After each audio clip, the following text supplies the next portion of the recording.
What you're looking at is the instrument panel for a 1939 Spartan Executive, serial number 17, carrying registration number 17634. This is an updated version that retains some of the basic designs that were used back in 1939, but this one incorporates a number of more modern instruments that are really necessary for safe flight in today's busy airspace environment. One of the first things you'll notice is that the airspeed indicator has been converted to knots, which is the standard in use today, as opposed to the miles per hour that were used back in 1939. To the upper left of the airspeed indicator is a button for the P2 audio advisory system. That's a control button or for test button.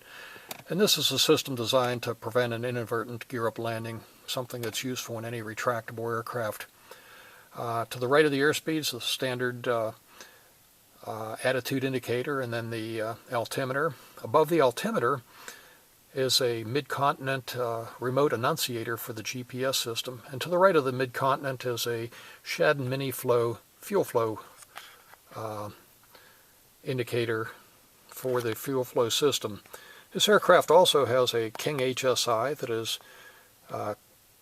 used to display the radio signals from the Garmin 530 that's installed, and it's also linked into the autopilot, which is a Britain B5C.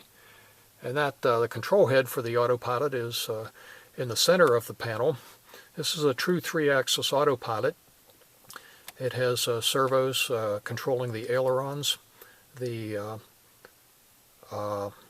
rudder, and the elevator. Below that is the throttle quadrant and the landing gear control, the up and down switch.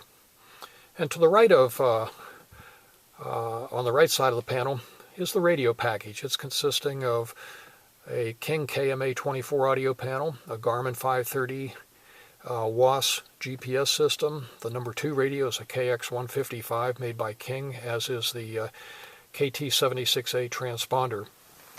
To the right of that are the flap indicators. This aircraft has both wing flaps and belly flaps, and those are the indicators.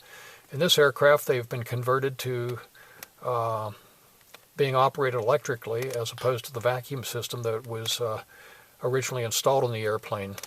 It has an assortment of switches and other instruments on the lower right side. And you'll notice on the left side a series of circuit breakers, and these replace the original fuses that were installed back in 1939. And on this particular aircraft, for improved operational efficiency, the electrical system has been converted from 12 volts to 24 volts. The aircraft does have toe brakes on it, and the brakes are another thing that have been converted on this. This has modern Cleveland brakes as opposed to the original inefficient drum brakes that were used back in 1939.